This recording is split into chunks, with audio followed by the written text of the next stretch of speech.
Nakabaton og mga garden inputs ang siyam ka community garden og city urban agriculture demonstration farm sa Tacorong nga gihatag sa Department of Agriculture Regional Field Office 12 National Urban and Peri-Urban Agriculture Program kaganiha Oktubre 16 sa pakikalayon sa Office for Agricultural Services aron mapalig-on masustener ang food production sa urban ug peri-urban communities. Ang distribution kamahin sa nagpadayon nga implementasyon sa National Urban and Peri-Urban Agriculture Program kunupap sa tinguha nga ma-promote ang self-sufficiency ug food security pinaagi sa localized food production sa residential ug institutional spaces.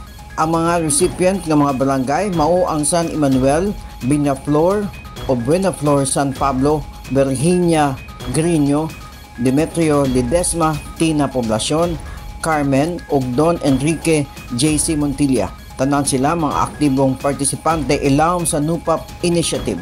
Matag community garden nakadawat og tag 5 kabuok nga 200 liters nga plastic drums, 2 ka pala, 1 ka wheelbarrow, 5 ka stackable pot, 1 ka pruning shear, 1 ka garden fork, 1 ka hand trowel, 1 ka iron hoe, 1 ka roll mesh net 12 by 50 m ug napulo ka seedling trays. Ang mga gamit ug materyales sa gitagana aron masuportahan ang padayon nga pagpaningkamot sa mga barangay sa urban gardening ug food production samtang nagpromote sa climate resilient ug environmentally sustainable practices.